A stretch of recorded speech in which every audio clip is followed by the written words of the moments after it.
नमस्कार, मैं पंकज आप सभी का इस वीडियो में बहुत बहुत स्वागत करता हूं। और जैसा कि मैंने आपको प्रॉमिस किया था कि मैं प्राइसिंग स्ट्रेटजी का पार्ट 2 वीडियो बहुत जल्द लाऊंगा और आज मैं पार्ट 2 के साथ हाजिर हूं। वैसे ही मैंने प्राइसिंग स्ट्रेटजी का पार्ट 1 वीडियो भी बनाया जिसमें मैंने आपको 5 प्राइसिंग स्ट्रेटजी के बारे में बताया। Skimming pricing, loss leader pricing, break even pricing, predatory pricing और बैरियर प्राइसिंग। अगर आपने उस वीडियो को नहीं देखा है तो नीचे डिस्क्रिप्शन में मैं आपको उस वीडियो का लिंक दे दूंगा, उसे आप जरूर देखिएगा। और इस वीडियो में मैं आपको अगले 5 प्राइसिंग स्ट्रेटजी के बारे में बताऊंगा। और वैसे ही मैं एक पार्ट 3 वीडियो भी लाऊंगा जिसमें मैं अगले 5 प्राइसिंग स्ट्रेटजी के बारे में बताऊंगा, मतलब टोटल 15 प्राइसिंग स्ट्रेटजी। और ये जितना भी प्राइसिंग के बारे में मैं आपको बताऊंगा ना, वो बड़े से बड़ा ऑर्गेनाइजेशन से लेकर छोटे से छोटा दुकानदार उसे बिजनेस में इंप्लीमेंट कर सकता है। यानी ये पूरा ओवरऑल प्राइसिंग स्ट्रेटजी का वीडियो है। अगर आपने इस पूरे तीनों वीडियो को देख लिया ना, तो उसके बाद आपको कोई भी अलग प्राइसिंग स्ट्रेटजी का कोई भी वीडियो नहीं देखना पड़ेगा। यानी ये ओवरऑल मैं पूरा आपको प्राइसिंग स्ट्रेटजी के बारे में बताऊंगा। इसीलिए चैनल को जरूर सब्सक्राइब कर लीजिएगा, सच दैट जैसे ही मैं प्राइसिंग स्ट्रेटजी का पार्ट 3 वीडियो लाऊं तो आपको नोटिफिकेशन मिल जाए। तो हम लोग डायरेक्टली बढ़ते हैं अपने प्राइसिंग स्ट्रेटजी पे।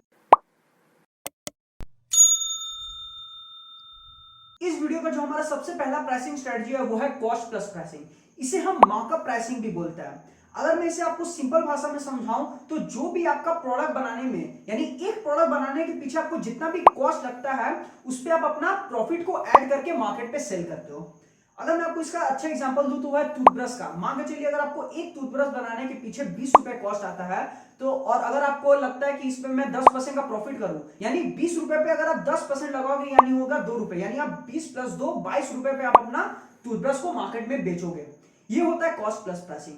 इसे कौन इस्तेमाल करता है? इसे जनरली रिटेल स्टोर वाले इस्तेमाल करते हैं। जितने भी बड़े बड़े रिटेल कंपनीज है, जैसे clothing brands, then departmental stores, then बड़े बड़े retail store, cost plus pricing का बहुत ही अच्छे तरीके से इस्तेमाल करता है। एक चीज जो आपको हमेशा ध्यान रखना है वो है आपकी कॉस्टिंग पे।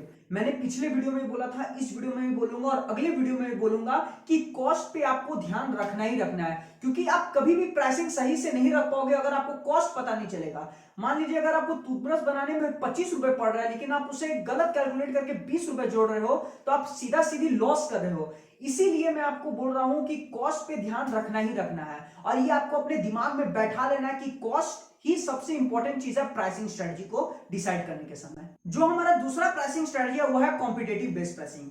ये जो प्राइसिंग मॉडल है ना, ये जनरली कॉस्ट प्लस के बिल्कुल ही उल्टा है। जहां पे हम कॉस्ट प्लस में अपना कॉस्ट ऑफ प्रोडक्शन के हिसाब से अपना प्राइसिंग स्ट्रेटजी डिसाइड करता है, यहाँ पे हम ये देखता है कि कॉम्पिटिटर अपना प्राइसिंग क्या रखा है उसी हिसाब से हम अपना प्रोडक्ट का प्राइस रखता है। जैसे मान के चलिए अगर वो टूथब्रश 20 रुपए में बेच रहा है, वो टूथब्रश 20 रुपए में बेच रहा है, तो मैं भी अपना टूथब्रश 20 रुपए में बेचूंगा। इस हिसाब से यहाँ पे प्राइसिंग स्ट्रेटजी काम करता है। ये जनरली तब होता है जब हर कोई सेम प्रोडक्ट बेच रहा हो और सेम कस्टमर को सर्व कर रहा हो, वहां पे कॉम्पिटिटिव बेस्ड प्राइसिंग बहुत ही अच्छा तरीके से इस्तेमाल किया जाता है। इसका जो सबसे अच्छा एग्जांपल है ना वो है ग्रोसरी स्टोर वाले। जितने भी आपके मोहल्ले में, जितने भी आपके घर के पास जितने भी ग्रोसरी स्टोर है ना, आप देखा होगा उनके जितने भी प्रोडक्ट वो सेल करते हैं उनका प्राइस ऑलमोस्ट सेम ही होता है। और कॉम्पिटिटिव बेस्ड प्राइसिंग ना एक बेस बना देता है कि अगर ये मार्केट में इतने में बेच रहा है तो मैं भी मार्केट में इतने ही में ही बेचूंगा।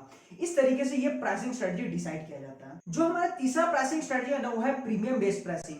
ये जो प्राइसिंग स्ट्रेटजी है ना वो बिल्कुल ही अलग है, जहां पे बिजनेस अपने प्रोडक्ट का प्राइस ना बिल्कुल ही हाई चार्ज करता है। और ये इनका जो एंड गोल होता है ना वो ये होता है कि ये लोगों के मन में परसेप्शन बिल्ड करते हैं कि इनका जो प्रोडक्ट है ना वो बाकी कॉम्पिटिटर से लाख गुना ज्यादा अच्छा है। इसीलिए इनका जितना भी मार्केटिंग स्ट्रेटजी होता है ना वो सिर्फ और सिर्फ उनके ब्रांड के नेम पे होता है। यानी ये उनके मन में बैठा देना चाहती है कि इनका ब्रांड का नाम ही काफी है इनका प्रोडक्ट को बिकवाने में। इसका जो सबसे अच्छा एग्जांपल है, जितने भी बड़े बड़े लग्जरी ब्रांड्स हैं जैसे लुइस वेटॉन, गुची, रोलेक्स, एप्पल, जितने भी महंगे पेटेंटेड प्रोडक्ट्स हैं, आपने कभी भी एप्पल को अपने प्रोडक्ट के फीचर के बारे में बात करते हुए नहीं देखा होगा। वो कभी ये नहीं बोलता कि हमारा स्क्रीन इतना अच्छा है कि वो कभी टूटेगा ही नहीं, हमारा जो प्रोसेसर है वो बाकी के कंपैरिजन में बहुत ही स्ट्रांग है। वो इस सब के बारे में बात नहीं करता, वो डायरेक्ट बात करता है क्लास पे, एस्पिरेशन पे। इसीलिए प्रीमियम बेस्ड प्राइसिंग वो लोग सबसे अच्छे तरीके से इस्तेमाल करते हैं जिनका प्रोडक्ट का क्वालिटी बहुत ही ज्यादा होता है और जिनका बिजनेस चलता ही है उनके ब्रांड नेम से। जो हमारा चौथा प्राइसिंग स्ट्रेटजी है वो है पेनिट्रेशन प्राइसिंग। पेनिट्रेशन प्राइसिंग को एज अ मार्केटिंग स्ट्रेटजी भी इस्तेमाल किया जाता है, जहां पे बिजनेस अपने प्रोडक्ट को इनिशियली इतने कम प्राइस में बेचती है कि वो अपने कॉम्पिटिटर से उनका कस्टमर छीन लेती है। ये जनरली कस्टमर को अट्रैक्ट करने के लिए बनाया जाता है, सच दैट नए नए कस्टमर उनके पास आए और इनका ब्रांड अवेयरनेस क्रिएट हो। पेनिट्रेशन प्राइसिंग को अगर आप इस्तेमाल करो तो आपको यहाँ पे दो चीजों का ध्यान रखना है। सबसे पहला कि आप कम प्राइस में अपना प्रोडक्ट ऑफर कर रहे हो तो आपको यहाँ पे सस्टेनेबिलिटी का ध्यान रखना और कॉस्टिंग का ध्यान रखना है। और जो दूसरा है, क्योंकि आप कस्टमर को कम प्राइस में अपना प्रोडक्ट ऑफर कर रहे हो, यानी कस्टमर इसीलिए आ रहा है क्योंकि आप उन्हें कम दाम में अपना प्रोडक्ट को बेच रहे हो। तो आपको यहाँ पे ये ध्यान रखना है कि जैसे ही आप अपने प्रोडक्ट के प्राइस को बढ़ाओगे, आगे जाके कस्टमर आपसे निकल ना जाए, यानी कस्टमर को अपने कॉम्पिटिटर के पास ना चला जाए। इसीलिए आपको बहुत ही अच्छे तरीके से अपने प्रोडक्ट की मार्केटिंग, ब्रांडिंग करनी पड़ेगी सच दैट कस्टमर आपके साथ टिका रहे। अगर मैं आपको पेनिट्रेशन प्राइसिंग का बहुत ही अच्छा एग्जांपल दूं ना, वो है जिलेट का। जिलेट एक बहुत ही गजब का स्ट्रेटजी इस्तेमाल किया जो है razor and blade strategy. Gillette ने अपना रेजर को ना बहुत ही कम प्राइस में ऑफर किया मार्केट में। 10 रुपए 20 रुपए में आप उनका एक रेजर खरीद सकते हो, यानी इतने कम प्राइस में उन्होंने कस्टमर को पहले अट्रैक्ट कर लिया। अब बात ये था ना कि जो वो रेजर बेचते थे उससे उनका कॉस्ट ऑफ प्रोडक्शन भी नहीं निकलता था, यानी वो लॉस में बेचते थे। अब उन्होंने क्या स्ट्रेटजी अपनाया, वो ब्लेड जो था ना, वो ब्लेड को बहुत ही महंगे में बेचते थे, क्योंकि उन्होंने रेजर खरीदा तो अब उनको ब्लेड खरीदने आना ही पड़ेगा। तो जिलेट अपना एक ब्लेड को ना शायद 10 रुपए 20 रुपए इवन 25 रुपए तक बेचता है। तो जो उन्होंने लॉस खाया था ना रेजर बेचने के टाइम, वो उनके ब्लेड को बेच के वो कवर हो जाए। इस तरीके से उन्होंने पेनिट्रेशन प्राइसिंग का बहुत ही अच्छी तरीके से इस्तेमाल किया। हमारा पांचवा प्राइसिंग स्ट्रेटजी है ना, वो है एंकर प्राइसिंग। एंकर प्राइसिंग को समझाने से पहले आप ये वाला फोटो देखो। अब बताओ इनमें से आप कौन सा पॉपकॉर्न लेना चाहोगे। मैक्सिमम लोगों का जवाब होगा ना 300 वाला। इसी को एंकर प्राइसिंग कहता है। बिजनेस जनरली ना कस्टमर के साइकोलॉजी से खेल के अपना प्राइसिंग स्ट्रेटजी को डिसाइड करता है। जैसे मैंने आपको पॉपकॉर्न के केस में बताया, उन्होंने आपको 250 में कम क्वांटिटी का पॉपकॉर्न दिखाया और 300 में ज्यादा क्वांटिटी का। इससे आपके मन में बैठ जाएगा ना कि मैं 250 में कम क्वांटिटी का पॉपकॉर्न लेने से अच्छा 300 में ज्यादा क्वांटिटी का लेता हूं, ज्यादा खाने को मिलेगा। इसी को इस्तेमाल करती है बिजनेसेस। इसीलिए इसको ना इमोशन प्राइसिंग भी कहता है, क्योंकि बिजनेस आपके इमोशन के साथ खेलती है।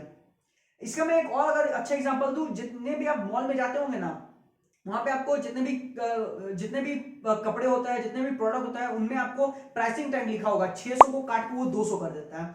इससे आपको क्या लगेगा कि जो 600 का प्रोडक्ट है वो आपको 200 में दे रहा है, तो जल्दी जल्दी खरीद लेता है। इवन इससे भी अच्छा एक और तरीका है, आपको जितने भी प्रोडक्ट दिखते हैं ना, उसमें आपको मेनली मतलब मैक्सिमम वहां पे आपको प्रोडक्ट दिखेगा 499 का, 199 का। और मैं आपको ये एकदम साफ कह देता हूं, अगर आपको कोई कपड़े में 499 का प्राइस टैग दिख गया, तो मैं आपको मां कसम खा के कहता हूं वो आपको 500 का लगेगा ही नहीं, वो आपको 400 का ही लगेगा। यही होता है आपके इमोशन से खेलना। इसी तरीके से बिजनेस ये वाला एंकर प्राइसिंग का इस्तेमाल करके आपके इमोशन के साथ खेलती है और अपना प्राइसिंग स्ट्रेटजी को डिसाइड करती है। इसी के साथ हमारा ये वीडियो खत्म होता है। आशा करता हूं जो मैंने आपको 5 प्राइसिंग स्ट्रेटजी के बारे में बताया है, cost plus pricing, competitive based pricing, premium based pricing, penetration pricing और एंकर प्राइसिंग, आपके दिमाग में घुस गया होगा। नहीं घुसा है, 2 बार इस वीडियो को जरूर देख लीजिए, पक्का घुस जाएगा। पार्ट 1 में 5 प्राइसिंग स्ट्रेटजी हो गए, पार्ट 2 में और 5 प्राइसिंग स्ट्रेटजी हो गए, टोटल 10। आखिरी पार्ट में मैं आपको और 5 प्राइसिंग स्ट्रेटजी के बारे में बताऊंगा। और ये जो 15 प्राइसिंग स्ट्रेटजी है ना, इसी पूरे प्राइसिंग स्ट्रेटजी पे जितना भी बिजनेस है निर्भर करता है। यानी जितना भी बिजनेस आप देखते हो ना अपने आसपास, वो सारे इन्हीं प्राइसिंग स्ट्रेटजी पे चलता है। यानी आपको ये 3 पार्ट के वीडियो में ना सारा प्राइसिंग स्ट्रेटजी के बारे में मैं कवर कर लूंगा, जिससे आपका knowledge base in pricing strategy के ऊपर बहुत ही ज्यादा हो जाएगा। वीडियो इंफॉर्मेटिव लगी तो इस वीडियो को जरूर शेयर कीजिएगा, चैनल को सब्सक्राइब कर दीजिएगा और मुझे फेसबुक और इंस्टाग्राम में जरूर फॉलो कर लीजिएगा। वहां पे मैं डेली कंटेंट डाल रहा हूँ और बहुत ही अच्छा कंटेंट डाल रहा हूँ, आपको बहुत ही ज्यादा वहां नॉलेज मिलेगा। इस पूरे वीडियो को देखा इसके लिए आपको बहुत बहुत धन्यवाद। मिलते हैं अगले वीडियो में, तब तक के लिए जय हिंद।